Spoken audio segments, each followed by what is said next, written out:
Hello everyone, मी पुन्हा एकदा तुमच्या सगळ्यांचं स्वागत करते मानसीस फूड हबमध्ये. आज आपण बघणार आहोत चकोल्या कशा करायच्या. येस, तर चकोल्या कशा बनवायच्या ते आता आपण डिटेलमध्ये रेसिपी पाहणार आहोत. इथे मी खोबरं, कोथिंबीर, आलं, लसूण, जिरे घेतलं आहे. डाळ घेतली आहे शिजवून. ही थोडीशी मूग आणि तूर डाळ मिक्स आहे, अशी मी शिजवून घेतली कुकरमध्ये.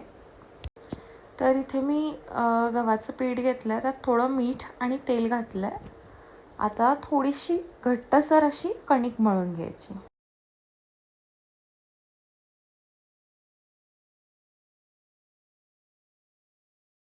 तर असा घट्टसर गोळा मळून घ्यायचा कणकेचा.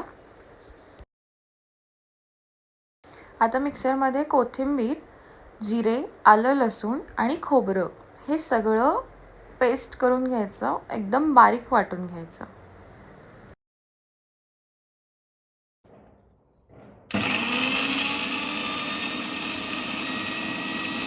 येस, अशी मऊ पेस्ट तयार करून घ्यायची. आता पातेल्यामध्ये तेल गरम करून घ्यायचं, त्यामध्ये फोडणी घालायची. मोहरी, जिरे, हिंग, हळद आपण नॉर्मली जी घालतो ती, आणि कढीपत्ता घालायचा शेवटी.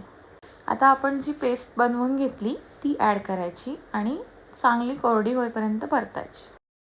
हे वाटण असं कोरडं झाल्यानंतर आपला स्टार इन्ग्रेडियंट जातो, तो म्हणजे घरी केलेला गोडा मसाला. त्यानंतर थोडं तिखट चवीनुसार घालायचं, आपल्याला कितपत तिखट लागतं तसं. डाळ ॲड करताना डाळ थोडी घोटून मग ती ॲड करायची.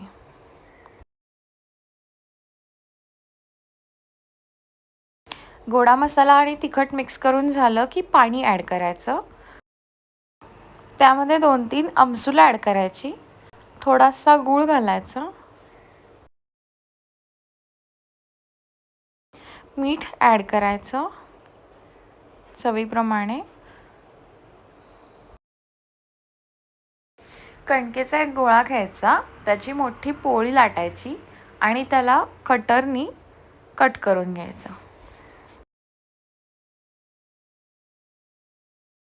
आता त्याला असं कटरनी कट करून घ्यायचं.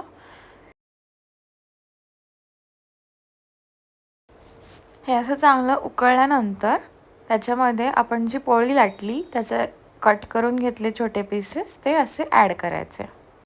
सगळे पीस ॲड करून झाले की त्यामध्ये थोडंसं तेल घालायचं, म्हणजे ते चिटकत नाही. आणि इथे रेडी आहे आपल्या मस्त अशा चकोल्या.